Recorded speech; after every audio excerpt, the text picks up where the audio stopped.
I get people who book my services when they need something urgent or important. Otherwise, why would anyone pay me money for what? Most of the stuff they can get online, opinions and personalities, ideas and articles or whatever. And most of the people who speak to me are either going through something that is inconvenient or some problem or issues or challenges. So when people share with me their problems or sufferings or hardships, I listen very carefully. I know I'm not a psychologist or psychiatrist but I do pay attention.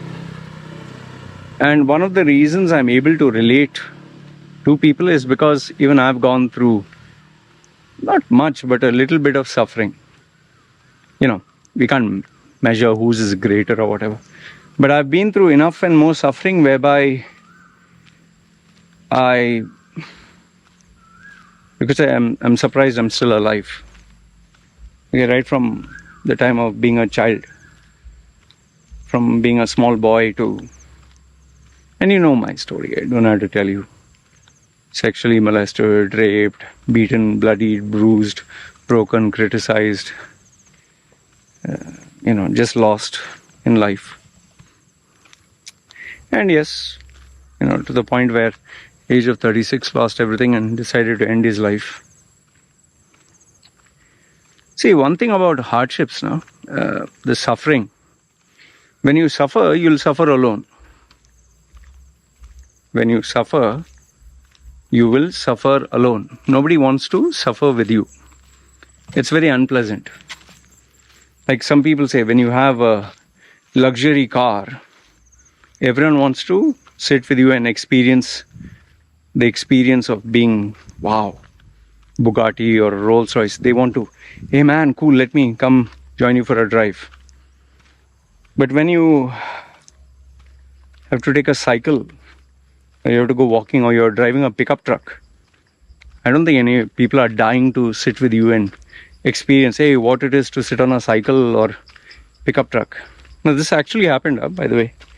When I got my Range Rover, company afforded me, the company I was working for, the number of guys and girls who send me DMs and, hey bro, let's go for a drive. Hey, when you coming? Let's go out for barbecue or this or that. How many? But then when I lost everything and became a driver means driving a pickup truck, small little, I think it was a Toyota, one of those pickup truck, small one, like a four-wheel drive, where you can put stuff at the back. It's 2 passengers and at the back you can put stuff. I don't know what model is that. I was driving what a Pathan or a driver would, a pickup guy would deliver goods. Who do you think sent me a DM and asked me, hey man, let's go for a drive? Who do you think said, hey Loy, why don't you come for a barbecue and bring your car, bring your pickup? Nobody. In fact, there was only one girl who, she's a good woman. She was working for a big company. She was my girlfriend that time. She said, hey, let's go out for a movie. And she even came and sat down in that car. She didn't feel ashamed.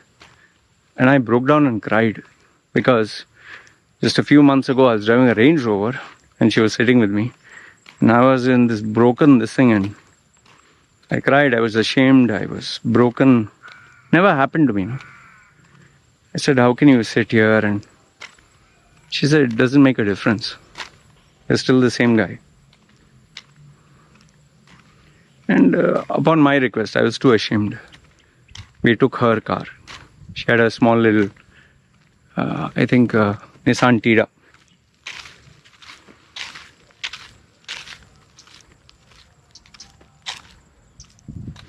when you go through tough times, no, it defines your character. I've never forgotten the days where I had to eat from, the black dustbin. It was not dirty or anything. A restaurant used to throw barbecue ribs and all the extras, and should take a plate and take the good pieces. I've done the same when I was in the hotel industry. I used to work in the dead midnight shift. I had no money for food and nothing. So I used to take the water. Other people used to drink, in Dubai those days, Abu Dhabi. It was Masafi. It's a brand over there. I used to take the bottle and put it in a nice bottle. That was my water. And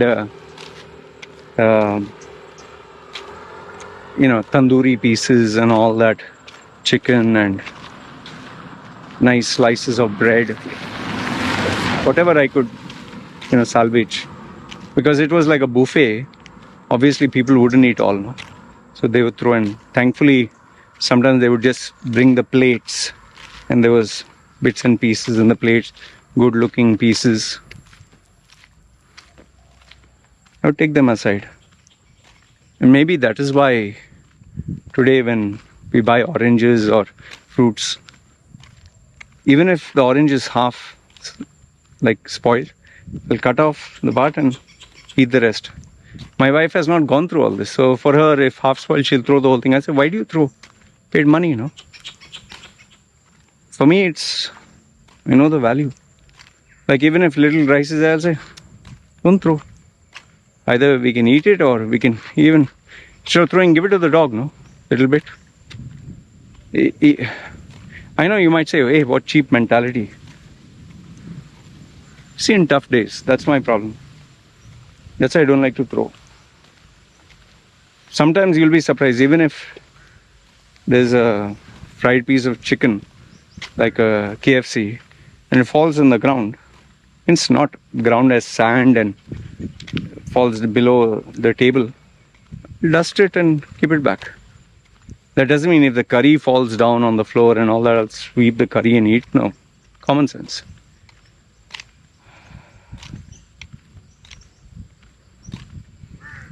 If you have not gone through suffering and pain, you'll not know what I'm talking about. You'll just make fun. But if you have gone through days of hunger, 2-3 days where there's no food, where you sit and cry alone, sobbing, where even drinking water, you have to go someplace and ask for a little bit of water. If you have gone through that kind of suffering, you'll relate to what I'm saying. I've been through that. So I'm not ashamed. I'm not ashamed of my poverty. People can mock me online. Like some people have put up videos. Hey, this guy's a bathroom cleaner. There was a guy, you can check, his name is Gordon Miller. He put a video. I don't know if it is still there. And he tried to make fun of me. By the way, unfortunately, he got on the wrong side of the law. You can Google search Gordon Miller 3. He was on Quora. He was calling me names and saying that this bathroom cleaner and all, because his ego got hurt, that I didn't entertain his. He wanted to have a call with me. I told him I don't speak to people I don't know unless you're my client. So that, being an American, pissed him off. So put up this video bashing me up, called me bathroom cleaner, beggar, and eating from the dustbin. In fact, my ex-wife, my first ex-wife, was Irish, and I used to eat with my hand. This is, yuck! Now, don't hate all Irish or Western people. It was 25 years ago, and she came from a village. She was not exposed to all this, and that time internet was new. Today, people know we eat with our hands, with our fingers, and there's a beauty to it. There's nothing to be ashamed of. We Indians, we eat with our hands and fingers. And like, imagine eating a tandoori chicken or pizza or a burger with a fork and knife.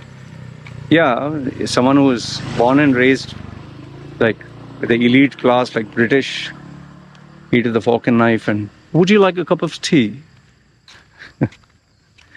Ours is, hey, kadak chai dena yaar. You know, like you'll see South Indians, for example, just Google search this. South Indians, when they eat food, no, they'll take the rice, they'll make it into a ball. They'll actually make it into a ball, rice. After they make it into a ball, they'll dip it in the curry. Obviously, you have to wash your hand and eat with clean hands. And then people wash. So while these other Westerners were making fun of me eating with the hands, that time I didn't know how to respond. Because I was just in my 20s and everyone's bullying me. Today I know how to respond. When they go to the loo, they use only tissue, right? Just imagine if something is dirty in your hand and you just use tissue. Is your hand clean? Not clean. Your rear end is not clean, boss. And you do all sorts of things. How many germs must be in that area of your anatomy? And then you use that to have fun with others and you put your mouth over there also. Anyway, that's besides the point. So, when you go through tough times, when you go through suffering and pain, when you go through poverty, it teaches you a lot. It builds character, makes you tough, makes you realize who your friends are, who your real friends are, who among your relatives are just worthy to be with you and who are not worthy to be with you. And that doesn't mean people are bad. If someone doesn't choose to be with you, doesn't mean that they're bad.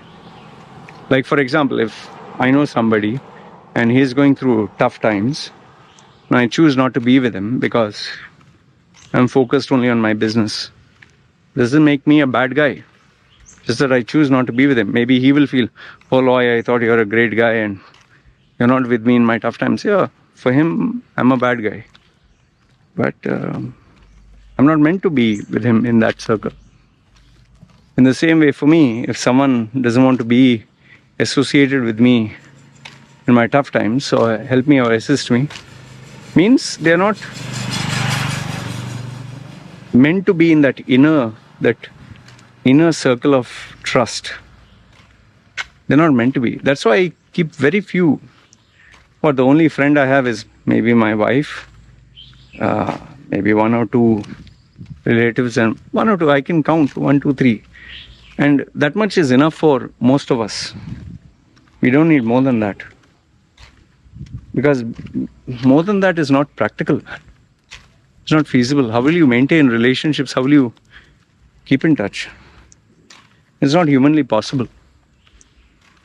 The people who will be with you in your tough times are the ones you have to cherish for life. It's not easy to find those people because as it is, maybe your personality is rotten. You're hard to get along. People can't tolerate you. So that part is also there. And the second one is, why should anyone be with you? So when you suffer, you'll become strong. You'll come to know what is important, what is not. You'll grow as an individual. Like the hunger will make you appreciate food. Thirst will make you appreciate water. Not having a house to stay will make you appreciate shelter. Not having the basics of life will make you appreciate the blessings that you take for granted. Ask someone who doesn't have a leg how much they appreciate having a leg. Someone who doesn't have eyesight. I'm not trying to go religious here, but ask someone who doesn't have a father how important it is to have a father, a mother, children. What we take for granted, no? For some people it's a blessing.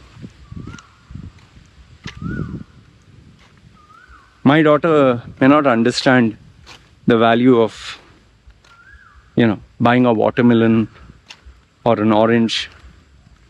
Because her father, me, You can afford to buy. But if you ask my wife's sister, her children, they don't get to eat watermelon every day. They don't get to eat orange every day. Orange is very expensive, the ones I buy. My daughter might eat an apple, 4-5 bites and just leave it. These children don't get to eat an apple. And that's why I tell my wife, don't throw it out. And sometimes I eat the whole thing, even seeds, everything. If these children were to see an apple, for them it's a luxury fruit. My wife's family, they get to eat chicken or pork. Pork is kind of affordable, like once every 2-3 days. They can't eat every day. Prawns, maybe once a month. For my wife, she can eat every day. Now she's enjoying that. My daughter, she doesn't know what suffering is. Like, I was not born with eating prawns every day. I was not born. In fact, my family used to buy chicken or meat once a week. And they used to cook Indian style. We used to have with gravy and the chicken, one chicken. And we used to eat. It used to come down, until we are left with nothing but small pieces, potato and just the curry. Prawns was like a luxury.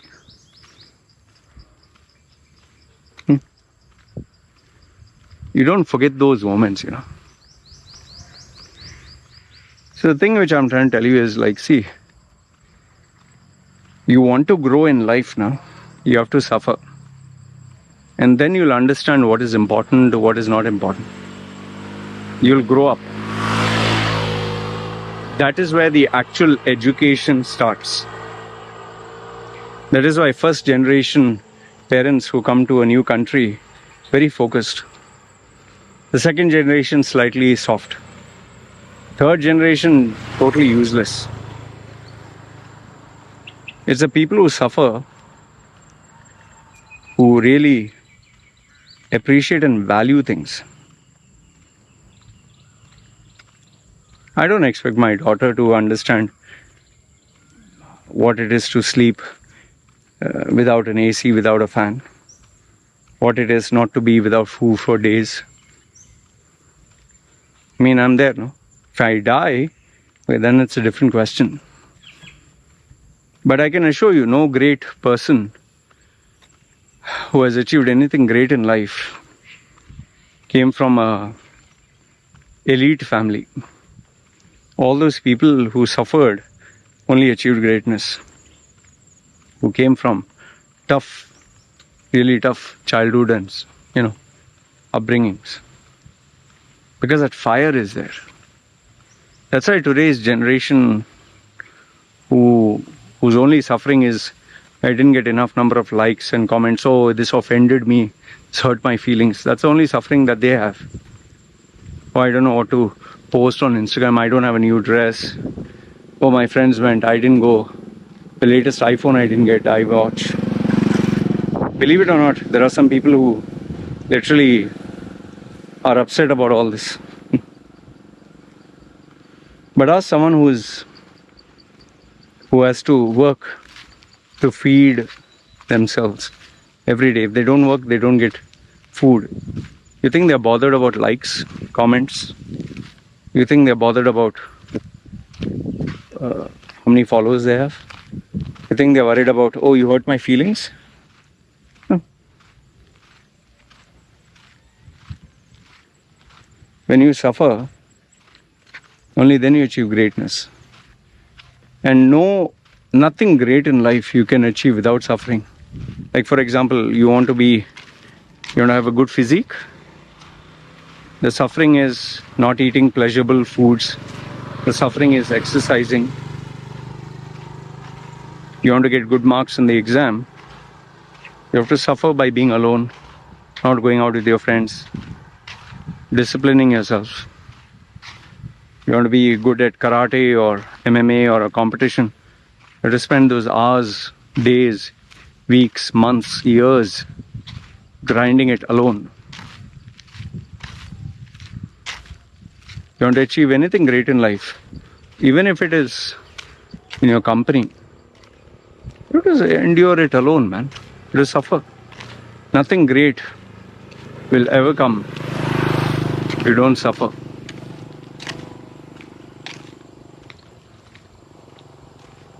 The problem is parents who are well intentioned, they think by giving their children an easy life, best education, best environment, best support, best compliments, putting them on top of the head, they think they're doing something great. No, you're destroying a child. And then they love to brag. See how smart my son is.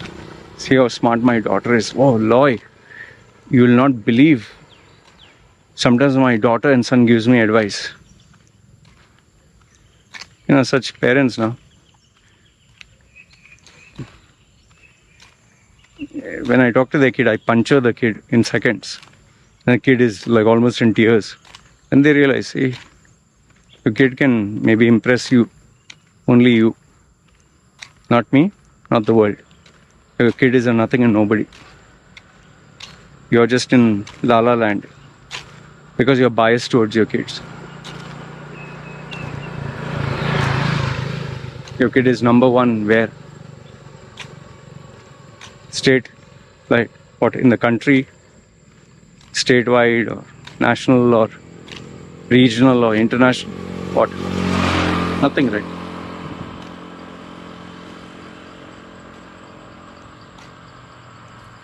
You want to achieve something worthwhile, you need to suffer.